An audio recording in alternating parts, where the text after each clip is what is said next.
finally arrived at this moment. I'm not going to lie, this has been quite a year for the budget process. This has been a doozy. This is my 13th budget for the city of Oak Park. So I am going to go through a brief presentation, and then I'd be happy to take questions. I know we have a public hearing, and then council considers the adoption of the budget as well as the fee schedule. So I'm going to dive right in, council members and members of the public. The objective, I didn't want to inundate you with too many statistical data sets here, but what I wanted to do was make sure that I was giving you as much of an overview as possible. So I'm going to talk a little bit about why we do a 3-year budget, the current economic climate, and as you'll see, it's vastly different than it used to be. The budget highlights, and then of course, as I mentioned, the approvals that are required. So let's go ahead to the next slide. So we do a 3-year budget here in the city of Oak Park because we want to model and plan for changes that may happen that we would not otherwise be able to see. So this includes next year's budget beginning July 1st, as well as the 2 years after that. I wanted to put this slide in here. I've put this in a couple of my presentations over the years. This is the day I walked into my job. This was actually printed a couple months after I started, but this is what I walked into. We had a $3 million deficit we were contending with. And you probably can't see the quote if you want to go back to that. If you can't see the quote from the previous city manager there, but it was, severe cuts are inevitable, is essentially what he was saying, and that was true. So that's where, in my opinion, at least from my perspective, where we started. Next slide, please. And this is where we are. So back in 2015, our taxable value bottomed out, and it bottomed out at about $436 million. And that was an improvement, by the way, from 2012 of about almost 1%. So you can see here that today, in this year's budget, we are projecting that the taxable value will be up to $760 million or so. And I think what's important to note is, as you'll see in a slide coming up here, that not only have we led Oakland County for the last 3 years in taxable value percentage increase, we've also more than gone over where we were before the Great Recession began. Next slide. So here we are at our height. You can see in 2007, 2008, their taxable value was about $722 million. And there's our low, 2012, 2013. And then you can see where we are at the $760 million point. And honestly, this is quite an accomplishment. We got there quicker. You know, I think at the time when I came here in 2012, I think we predicted we'd get there in about 40 years. And that was just because of the Headley cap, you know, the inflationary cap of 5%. So we've done it. And we've done it because we've had a tremendous amount of economic development projects, which has increased our taxable value, especially in the commercial and industrial spaces. But we've also had a ton of new residents moving in, and then, of course, uncapping the taxable value of those particular properties. And then I wanted to point this out. So going back to 2011, 2012, as you can see, there was a 0% fund balance. Actually, we were projected to have a negative fund balance, which would have put us into state oversight because, as you know, by law in Michigan, we have to balance our budget. We did not have a balanced budget when I came here. Today, as you can see, we've maintained somewhere around the 17 to 20% range in our fund balance. And, you know, I keep saying this, but if we are to get a credit rating upgrade from Standard & Poor's, this will be the primary reason, is we've just maintained the stability now for quite some time, going on now 10 years. I wanted to point this out. We hear a lot from residents and other folks about taxes. So the millage rate in Oak Park today is far less, almost 5 mils less, and that includes the 2.43 increase for the recreation operating than it was back in 2015. What I think is happening is people are misunderstanding that their taxable value has increased per state law that we have nothing to do with, and you're applying the same millage rate to a higher taxable value, and it looks like your taxes increased, and they did, for all intents and purposes. But to be clear, the millage rate is still lower today than it was 10 years ago by almost 5 mils. I wanted to put this in here too. So we're asking for a combined water and sewer rate increase of 6%. And given what we're contending with, so, you know, Great Lakes Water Authority, the Oakland County Water Resource Commission has passed on some pretty hefty water rate increases to us. We feel we're actually very proud that to our residents, we're only passing on a combined rate of 6%. And I think it's important to note that back in 2014, we hired Plant and Rand to do a water rate study for us. And at that time, they projected we'd probably have around a 10% increase right now, yet we're only going to pass on the 6% combined water and sewer rate increase. So we're very proud of this. There is communities around us, as you can see from this graph, that have much higher water rates. I think Beverly Hills is on the far end of that spectrum there. We're right in the middle. And I can share, you have a copy of this in front of you too, by the way, but I can share these slides with you electronically, council members. This is on an average user basis, about 7 units.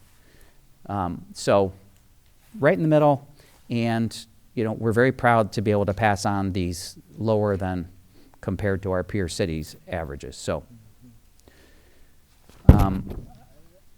I wanted to include the retirement system funding. This has been a constant battle for us. You know, we had such a great going into, or, you know, actually coming out of COVID. As you can see, our public safety retirement system was about 68% funded. And I thought we were in the clear. Things were going to be great. And of course, you can see now that as of just the most recent valuation, and this is with a 19-year amortization schedule, council members, we're looking at about a 60% funded rate for public safety, and then about a 53.7 funded rate for the general system, which is a market improvement from where it was back in 2016, due in large part to the state giving us the 1.9 million in retirement system funding, grant funding, which we were very happy to receive and very thankful for. So we've made some headway on the retirement system on the general side. Okay, summary side of this. No increase for solid waste. This is the 6th straight year we have proposed that. So we feel very strongly that in the solid waste fund, there's enough of a fund balance to work with and to continue to provide services there. As I mentioned, the 6% combined water and sewer rate increase. We are not increasing the stormwater utility rate, and that's the 4th straight year. So since its inception, since we settled the class action lawsuit, we are not projecting to have to increase that. And I think on the staffing side, we are not giving a pay raise to our employees this year. There is a 0% pay increase across the board right now. And we are only hiring new public safety officers. We are not hiring net new staff. We are backfilling positions, but not hiring net new staff. And the only department where we are hiring new staff is public safety. Here's the problem, and Director Cooper can attest to this. We continue to look under every rock, every crevice for as many public safety officers, and you probably saw a lot of fresh faces here in the audience a moment ago. The problem is we have so many retirements happening simultaneously that we're not making up any ground. We're actually just backfilling existing positions. Now, we're going to get there. We've obviously, in the past years, we've amended our pay structure. We are one of the highest, at the 2-year mark, one of the highest departments in Oakland County. Of course, our officers do the 3 jobs, as we all know. We're very proud of that, and it is working, in my opinion, and I think Director Cooper would agree. But we have a lot of work to do just to try to fill back some of the numbers. We want to get to about 61 sworn officers, and right now we're at what, Director Cooper? On the books, we're probably at 50, 52. Oh, go back. We're at 52. Okay, so we're at 52. So now that's a giant improvement from where we were back in 2012. We were at 42 sworn back in 2012. So that is dangerous territory there. So I do want to point out that obviously, council members, you know from our long budget sessions that we had the district court subsidy this year, and this is a huge victory, I think, for the budget, which allows us to free up some other stuff. We're going to limit it to approximately $221,000. It's important to note that the district court was subsidized $789,000 in 2022. And so I consider this a huge swing in our favor, and I won't go into all the particulars there, council members, as you know. I do think this next year, capital investments in Parks and Recreation are going to be incredible. You've seen the fence go up on our Event Hub project. You've seen the Shepherd Park project. We're about to issue debt, $10 million in bonded debt for the new community center.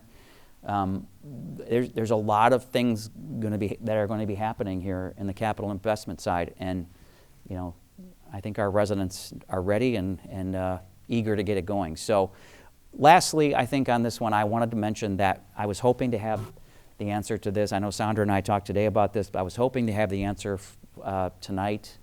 I was going to make some big announcement, but I am still waiting to see if we are going to get a credit rating upgrade to AA-, which would be the first time that I know of that the city's ever been AA. So obviously we can borrow at a much lower rate if we're higher rated. So huge victory if we're able to get that. Obviously more to come on that.